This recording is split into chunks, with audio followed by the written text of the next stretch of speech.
కల్పనా చావ్లా ఈమె ఒక Indian American వ్యోమగామి, వ్యోమనౌక యంత్ర నిపుణురాలు. ఈమె గురించి తెలుసుకునే ముందు నా ఛానల్ని సబ్స్క్రైబ్ చేసుకోండి. నేను పెట్టిన వీడియో మీకు వెంటనే నోటిఫికేషన్ రూపంలో రావాలంటే సబ్స్క్రైబ్ పక్కన బెల్ ఐకాన్ని క్లిక్ చేయండి. ఈ వీడియో కానీ మీకు నచ్చినట్లయితే లైక్ అండ్ షేర్ చేయండి. కల్పనా చావ్లా భారతదేశంలోని హర్యానా రాష్ట్రంలోని కర్నాల్ పట్టణంలో 1962 మార్చి 15న జన్మించింది. ఆమె పాఠశాలలో చేరినప్పుడు రికార్డుల ప్రకారం అధికార జన్మదినం జూలై 1, 1961కి మార్చారు. తల్లిదండ్రులకు ఈమె చివరి సంతానం. సునీత, దీప, సంజయ్ల తర్వాత ఈమె జన్మించారు. ఇంట్లో అందరూ ముద్దుగా మొంటూ అని పిలుచుకునే కల్పనా చావ్లా కులీనా కుటుంబంలో పుట్టలేదు. తండ్రి బనారసీలాల్ చావ్లా సాధారణ వ్యాపారి. కల్పనపై ఆయన ప్రభావం ఎక్కువ. పేదరికం నుంచే ఆయన పైకెదిగారు. పట్టుదల, అందుకు తగిన కృషి ఉంటే సాధించలేనిది ఏదీ లేదని నిరూపించిన వ్యక్తి ఆయన. చిన్నగా టైర్ల వ్యాపారాన్ని ప్రారంభించిన ఆయన తొలుత ఎన్నో కష్టనష్టాలకు గురయ్యారు. అయినా దాన్ని వదలకుండా అనుకున్నది సాధించేందుకు ముందుకు సాగిపోయారు. అప్పటి వరకు టైర్ల తయారీకి విదేశీ యంత్రాన్ని ఉపయోగించేవారు. ఆ క్రమంలో ఆయన విదేశీయంగానే ఆ యంత్రాన్ని రూపొందించారు. బనారసీలాల్ శ్రమ ఫలించింది. రాష్ట్రపతి నుంచి అభినందనలు అందుకున్నారు. తరువాత డబ్బు కోసం బనారసీ కుటుంబం ఇబ్బంది పడింది లేదు. ఆడపిల్ల అయిన జీవితంలో ఏదో సాధించాలన్న తపన కల్పనలో పాదుకోవడానికి తండ్రే కారణం. పరిస్థితులు ఎలాగున్నా కన్న కలల్ని నిజం చేసుకోవడమే అంతిమ లక్ష్యం అన్న మాటలు నా తండ్రి జీవితంలో నిజమయ్యాయి. ఫలితంగా అవే నాలోనూ జీర్ణించుకుపోయాయి. అందుకు నానే కారణం అంటూ తొలి అంతరిక్షయానం తర్వాత ఇచ్చిన ఇంటర్వ్యూలో తన ఆలోచనలు ఏ విధంగా ప్రభావితమైందని కల్పన వివరించారు. కల్పనా చావ్లా ముందుగా కర్నాల్లో ఉన్న టాగోర్ పబ్లిక్ స్కూల్లో చదువుకున్నారు. తోటి పిల్లలంతా కామిక్ పుస్తకాలు చదువుతూ బర్బీ బొమ్మల్లా అలంకరించుకునే వయసులో ఆమె తెల్లవారుజామునే లేచి సైకిల్పై స్కూల్కు వెళ్ళేవారు. స్కూల్లో డ్రాయింగ్ క్లాసులో విమానం బొమ్మలు గీయటానికి ఇష్టపడేవారు. ఈమె సోదరుడు సంజయ్ చావ్లా కమర్షియల్ పైలట్ కావాలని కలలు కనేవాడు. తన గదిలో విమానాల బొమ్మలు ఉంచేవాడు. అవి కల్పనలో స్ఫూర్తిని కలిగించాయి. కల్పన తన కలల్ని నిజం చేసుకోవటానికి ఈమె సోదరుడు సంజయ్ ప్రోత్సాహం ఎంతో ఉంది. ఇద్దరి కలలు ఒకటే, ఆకాశంలో ఎగరడం. కర్నాల్లోని టాగోర్ పాఠశాలలో ఈమె ప్రాథమిక విద్య సాగింది. పంజాబ్ ఇంజనీరింగ్ కాలేజీలో ఏరోనాటికల్ ఇంజనీరింగ్ చేశారు. 1982లో ఈమె అమెరికా వెళ్ళి అక్కడ టెక్సాస్ విశ్వవిద్యాలయం నుండి ఏరోస్పేస్ ఇంజనీరింగ్లో మాస్టర్స్ డిగ్రీని 1984లో పొందారు. 1986లో చావ్లా రెండవ మాస్టర్ ఆఫ్ సైన్స్ డిగ్రీని, ఏరోస్పేస్ ఇంజనీరింగ్లో PhDని బౌల్డర్లో ఉన్న కొలరాడో విశ్వవిద్యాలయం నుంచి పొందారు. అందమైన భవిష్యత్తు కోసం కలలకంటూ గాలిలో మేడలు కట్టకుండా జీవిత లక్ష్యాన్ని సాధించుకున్న మహిళ కల్పనా చావ్లా. చదువులో ఎప్పుడు ముందుండేది. ఈమెను ఎక్స్ట్రావర్టర్గా ఉపాధ్యాయులు పేర్కొనేవారు. సహజంగా ఒక వ్యక్తి 20 నుంచి 30 సంవత్సరాల మధ్య వయసులో కెరియర్ను ప్రారంభించిన అప్పటి నుంచి 15 ఏళ్ళు కష్టపడితే గాని పేరు రాదు. కానీ కల్పన చిన్న వయసులోనే గొప్ప వ్యక్తిగా పేరు తెచ్చుకున్నారు. ఈమె నాసాలో ఉద్యోగానికి దరఖాస్తు చేసినప్పుడు ఈమెతో 2000 మంది పోటీ పడ్డారు. అయితే ఈమె మాత్రమే నాసా శాస్త్రవేత్తగా ఎంపికయ్యారు. తల్లిదండ్రులు సంప్రదాయవాదులే అయిన కొత్తను ఎప్పుడు ఆహ్వానించేవారని అంటారు. ఈమె తన కెరియర్ను వారెప్పుడు అడ్డుకోలేదని, తాను కోరుకున్న దానికి ఆమోదం తెలిపేవారని అన్నారు. ఆమె కాలిఫోర్నియాలో ఓ కంపెనీ ఉపాధ్యక్షురాలిగా పనిచేశారు. పరిశోధన శాస్త్రవేత్తగా అక్కడతో అనుభవం గడించారు. ఏరోడైనమిక్స్ ఉపయోగానికి సంబంధించిన సమర్థమైన మెలకువలు నేర్చుకున్నారు.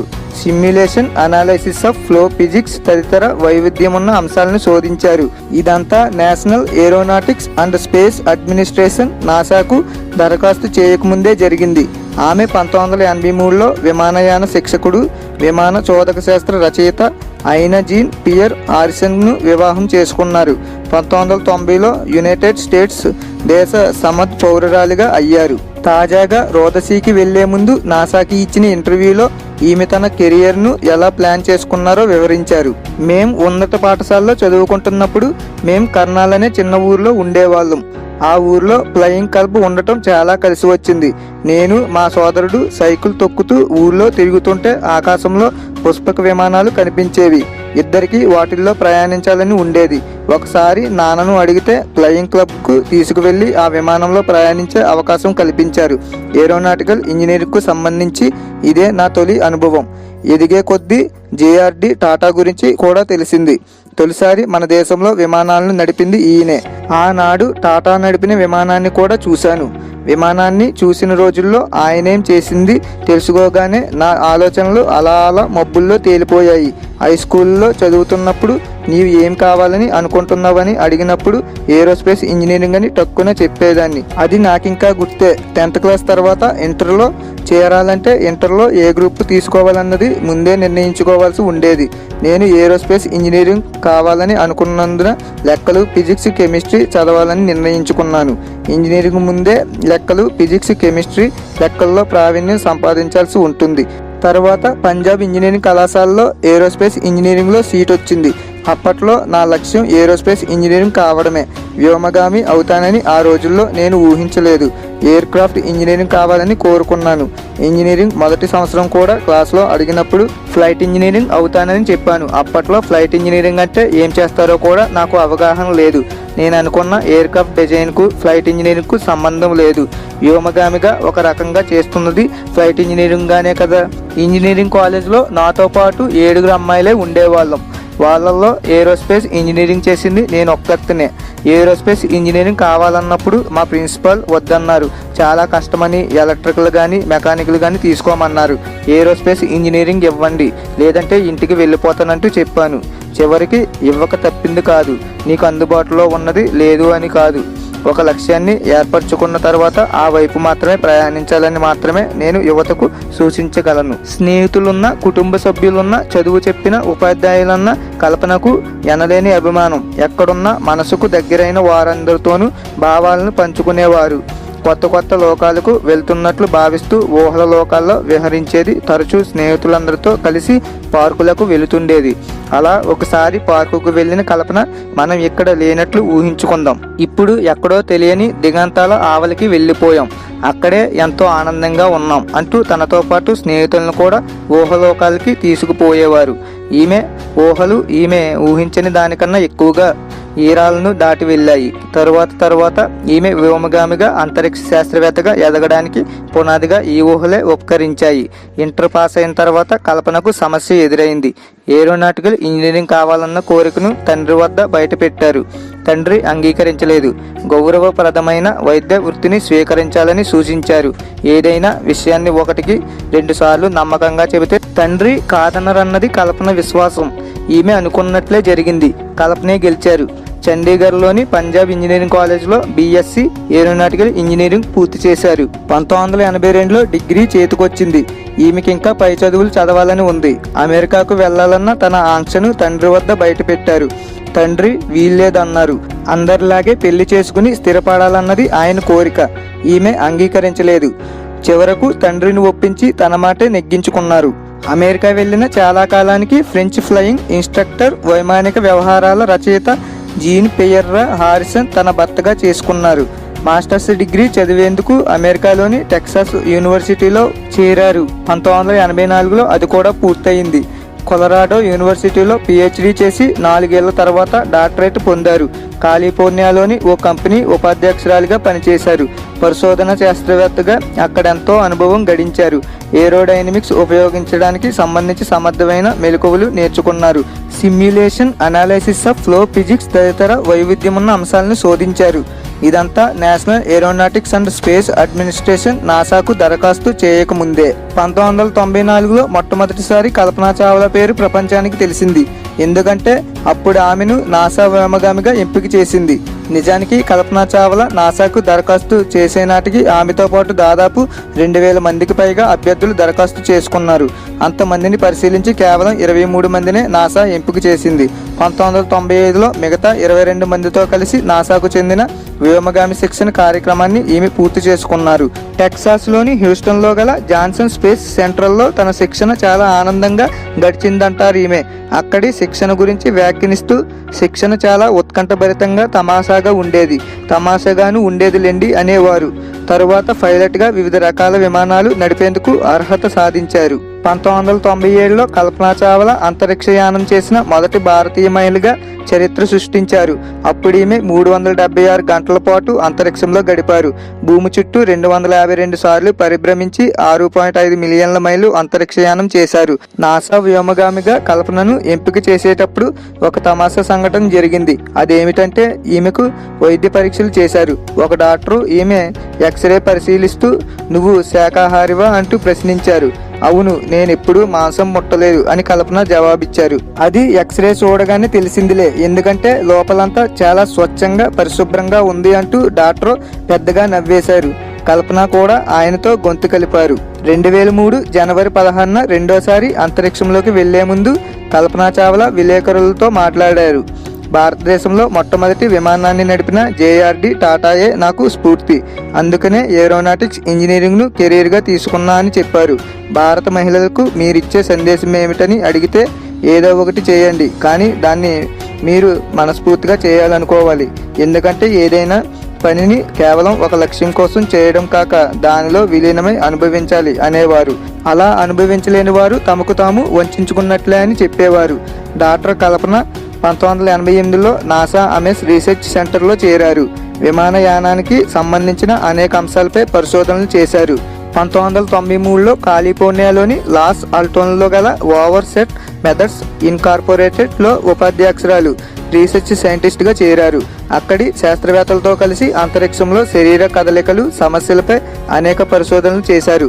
ఏరోడైనమిక్స్ ఆప్టిమైజేషన్కు సంబంధించిన అనేక టెక్నిక్స్ అభివృద్ధి పరిచారు. ప్రపంచవ్యాప్తంగా అనేక సెమినార్లలో పరిశోధన పత్రాలను సమర్పించారు. వ్యోమగామిగా ఎంపికైన తర్వాత శిక్షణలో భాగంగా ఆమె ఎంత కష్టమైన పనినైనా దీక్షతో చేసేవారు. వ్యోమగాములందరూ కొండ ఎక్కుతున్నారు. వెంట తెచ్చుకున్న బరువు మోయలేక ఒక్కొక్కరు వాటిని వదిలివేస్తూ ఉంటే ఆ వెనకే వస్తున్న కల్పన వాటిని మోసుకొచ్చేవారు. సహచర వ్యోమగాములు వారించిన తర్వాతే వాటిని వదిలివేసేవారు. శారీరక శ్రమ విషయంలో పురుషుల కంటే తాను తక్కువ కాదని నిరూపించుకున్నారు. కల్పన ఒక శక్తిగా ఎదిగారు. కనుకే 1988లో నాసాలోని రీసెర్చ్ సెంటర్లో సైంటిస్ట్గా చేరిన కల్పన 5 ఏళ్లకే ఎన్నో పరిశోధనలు చేసి California over set methods vice ప్రెసిడెంట్గా ఎన్నికయ్యారు. 1995లో నాసా వ్యోమగామి అభ్యర్థిగా ప్రకటించింది. 15 మంది వ్యోమగాములు కలిసి కల్పన అంతరిక్షంలోకి వెళ్లేందుకు 3 ఏళ్ల పాటు శిక్షణ తీసుకున్నారు. 1997లో STS-87లో అంతరిక్షంపైకి వెళ్లారు. 1997 నవంబర్ 19న మిషన్ స్పెషలిస్ట్గా 6 సభ్యులు గల చోదక సిబ్బందిలో ఒకరిగా 4వ యుఎస్ మైక్రోగ్రావిటీ పేలోడ్ ఫ్లైట్లో కొలంబియా STS-87 మీద అంతరిక్షయానం చేసి సూర్యుని వెలుపలి వాతావరణాన్ని అధ్యయనం చేశారు. రెండవసారి అంతరిక్షయానాన్ని చేసే అవకాశం కూడా ఆమెకు లభించింది. 2003 జనవరి 16న SDS-107 కొలంబియా స్పేస్ షటిల్లో 16 రోజుల అంతరిక్ష పరిశోధనకు అంతరిక్షంలోకి వెళ్లడానికి నిర్ణయం జరిగింది. 2003 జనవరి 16న చివరగా చావ్లా తిరిగి కొలంబియా విధివంచితమైన STS-107 క్షిపణిలో చేరారు. చావ్లా బాధితుల్లో space hub, battle, freestar microgravity ప్రయోగాలు ఉన్నాయి. వీటి కోసం భూమి ఇంకా అంతరిక్ష విజ్ఞానం, నూతన సాంకేతిక అభివృద్ధి, వ్యోమగాముల ఆరోగ్యం ఇంకా వారి జాగ్రత్త మీద సభ్యులు 80 ప్రయోగాలు చేశారు. 1991లో భర్తతో కలిసి చావ్లా తన కుటుంబ సభ్యులతో సెలవులు గడపడానికి చివరిసారిగా భారతదేశం వచ్చారు.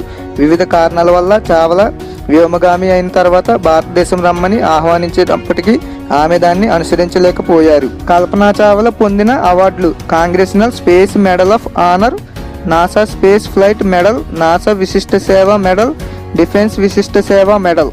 కల్పనా చావ్లా స్మృతి చిహ్న విద్యార్థి వేతనం: ఎల్ పసో UTEPలో ఉన్న టెక్సాస్ విశ్వవిద్యాలయంలోని భారతదేశ విద్యార్థుల సంఘం ప్రతిభావంతులై పట్టా పుచ్చుకున్న విద్యార్థులకు విద్యార్థి వేతనం కార్యక్రమాన్ని ప్రవేశపెట్టింది. కొలంబియా సభ్యులు 7గురిలో గ్రహశకలం 51826 కల్పనా చావ్లాగా ఉదహరించారు. 2003 ఫిబ్రవరి 5న భారతదేశ ప్రధానమంత్రి వాతావరణ క్రమం తెలిపే గ్రహాలు మెట్సాట్కు కల్పన అని పేరు మార్చి పెట్టారు. మెట్సాట్ క్రమంలోని మొదటి గ్రహంను భారతదేశం 2002 సెప్టెంబర్ 12లో ఆరంభించింది. దీనిని ఇప్పుడు కల్పన 1గా పిలువబడుతోంది. కల్పన 2 2007లో ఆరంభించవచ్చని ఆశిస్తున్నారు. న్యూయార్క్ సిటీలోని క్వీన్ ప్రాంతంలో 74వ జాక్సన్ హైట్స్ వీధిని ఇప్పుడు ఆమె గౌరవార్థం 74వ కల్పనా చావ్లా వీధి మార్గం అని పేరు పెట్టారు. 2004లో అర్లింగ్టన్లో ఉన్న టెక్సాస్ విశ్వవిద్యాలయం చావ్లా గౌరవార్థం వసతి గృహాన్ని ఆమె పేరు మీద 2004లో కల్పనా చావ్లా హాల్ను ఆరంభించారు. కల్పనా చావ్లా పురస్కారాన్ని తమిళనాడు ప్రభుత్వం ప్రతి ఏటా ఆగస్టు 15న వివిధ రంగాల్లోని మహిళా శక్తిమంతులకు అందిస్తోంది. 2004వ సంవత్సరంలో కల్పనా చావ్లా అవార్డును బహుకరణను యువ మహిళా శాస్త్రవేత్తల కోసం కర్ణాటక ప్రభుత్వం ఆరంభించింది.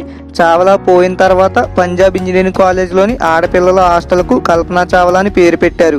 దాంతోపాటు ఏరోనాటికల్ ఇంజనీరింగ్ డిపార్ట్మెంట్లో ఉత్తమ విద్యార్థికి 25,000 రూపాయలు, ఒక పథకము, ఒక అయోగ్యతా పత్రం ఇవ్వటం ఆరంభించారు. నాసా ఒక సూపర్ కంప్యూటర్ని కల్పనకి అంకితం ఇచ్చింది.